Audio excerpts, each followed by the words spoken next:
Tampang sopir ban Jateng yang bawa kabur 10 miliar rupiah.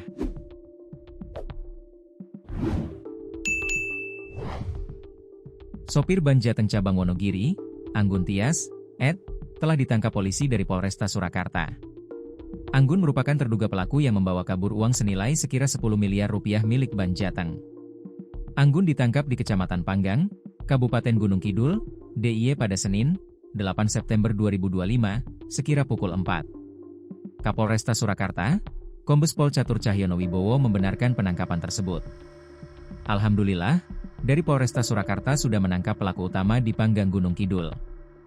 Penangkapan sekira pukul 4, ujar Kombes Pol Catur. Kombes Pol Catur mengatakan, sejak Senin, 8 September 2025, tim masih berada di lokasi untuk melakukan penggeledahan serta melengkapi barang bukti yang berkaitan dengan pelaku. Tim masih di lokasi penangkapan. Kami masih menelusuri apa saja yang berkaitan dengan pelaku. Untuk sementara baru 1 orang yang kami tangkap, jelasnya. Kapolresta menegaskan, pelaku beserta beberapa barang yang diduga terkait kasus sudah disita. Namun pihaknya belum bisa merinci secara detail barang bukti yang disita itu. Akan kami jelaskan lebih lanjut mengenai barang bukti. Yang jelas, pelaku sudah berada dalam pengamanan Polresta Surakarta, katanya.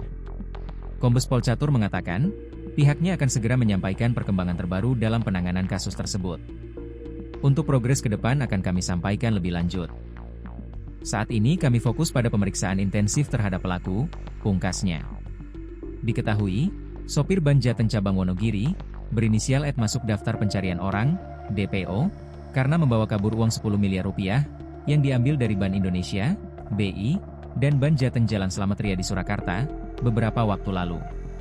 Upaya pencarian terhadap dikemukakan Kasat Reskrim Polresta Surakarta, AKP Prasetyo Triwibowo. Sejak membawa kabur uang 10 miliar rupiah, upaya pencarian telah dilakukan dengan melacak keberadaannya di beberapa lokasi. Upaya untuk menemukan keberadaan Anggun Tias di tempat tinggalnya di Wonogiri, kata Kasat Reskrim, sebagai upaya untuk mengungkap kasus ini. Sebagaimana yang terungkap belakangan ini yakni petugas Satreskrim telah menyita mobil Avanza yang ditinggalkan oleh di lahan kosong dekat perumahan Puri Gajah Permai, Kelurahan Gajahan, Kecamatan Colomadu, Kabupaten Karanganyar. Mobil tersebut ditemukan pada Selasa, 2 September 2025, pagi. Berdasarkan informasi, Anggun Tias sudah sejak 2018 bekerja di Ban Jateng cabang Wonogiri. Dia sebenarnya pun tidak memiliki masalah dengan pihak ban. Namun dia tiba-tiba menghilang seusai diajak mengambil uang di BI, kemudian di Ban Jateng Jalan Slamet Riyadi Surakarta.